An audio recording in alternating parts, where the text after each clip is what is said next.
Well, the city of Hamilton has formally received provincial orders as it relates to two recent sewage spills in the city's storm systems. Director of Water Nick Winters says that one order requires the city to make enhancements to a sampling program that identifies improper cross connections. And the second order involves, comparing inspection techniques. Here's what he had to say. They are looking for us to complete an evaluation of some different inspection methods for the sewer system to determine whether or not there's more of these cross-connected sewers out there as well. Joining us to talk about this and other things municipal, pleased to welcome back to the program, John Best, publisher of the Bay Observer. John, pleasure as always. Thanks so much for the time today. Good to be with you, Bill.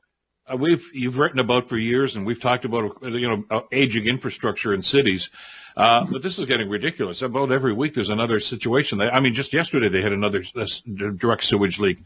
Is just a matter of this is like whack-a-mole. I mean, they go from one part of the city to the next. Most of them are in the older part of the city downtown, but it's getting a little distressing, isn't it?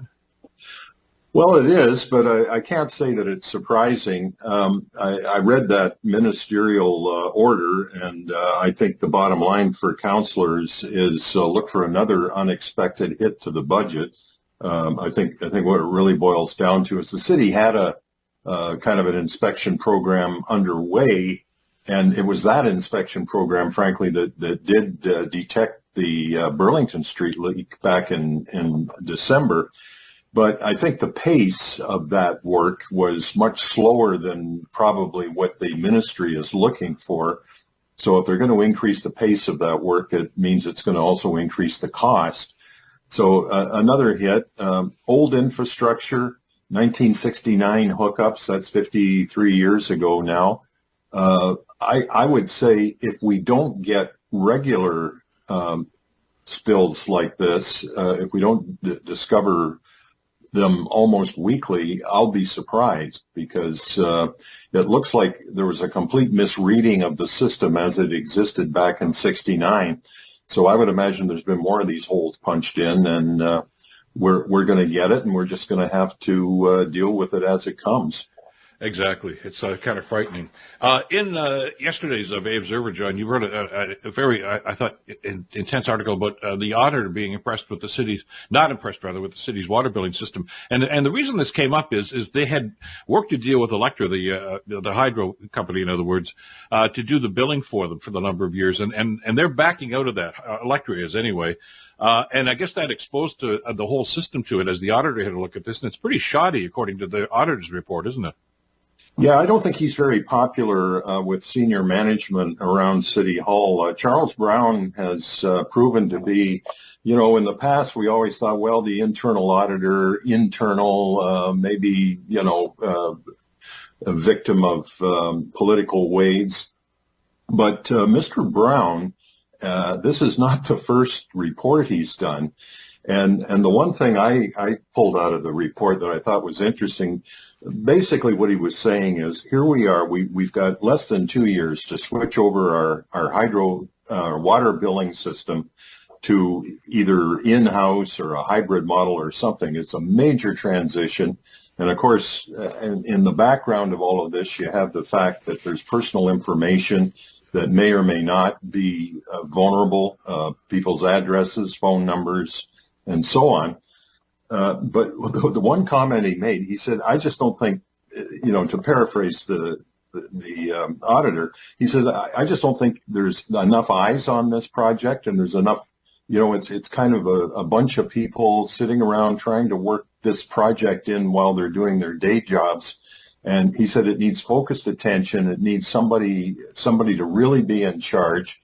But the comment he made that I enjoyed was, he said, poor contract management has been something that I've been talking about for the last 12 or 15 audits. So, we're totally reliant on consultants here. They manage everything. And in the case of this hydro billing situation, once again, a contractor was brought in and who hopefully would handle the whole thing. And there's no consultant that'll say to a municipal government, I can't handle it, it's too big for me. So bottom line is he's saying we need dedicated people to look at this transition and we're going to be in trouble if we don't get on it right away.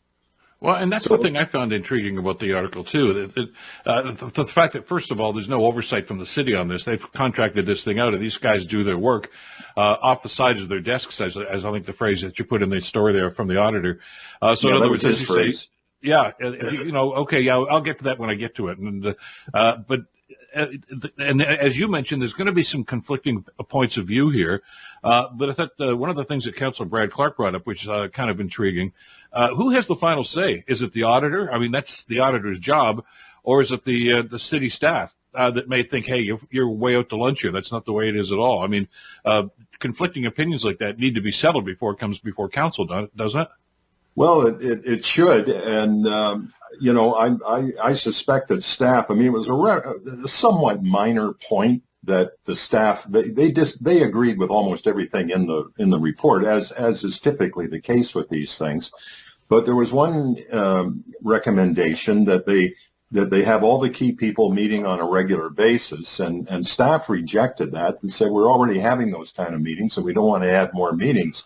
It was a relatively minor point, and I think they probably wish they had not bothered to disagree on that minor point, because then it triggered a whole debate about who's the boss and, what if we order you to do it? Does that mean that we're dabbling in operational matters? And, you got Jeanette Smith was dragged into it, and she was very uncomfortable because she's, on the one hand, she was saying, we have so many meetings, and I don't blame my managers for pushing back a little bit on adding meetings, but on the other hand, if you insist, we'll do it. And so it's like in Casablanca. I think at the end of the day, council insisted, or at least committee insisted, and so it was just it was quite a day, really. It was water day.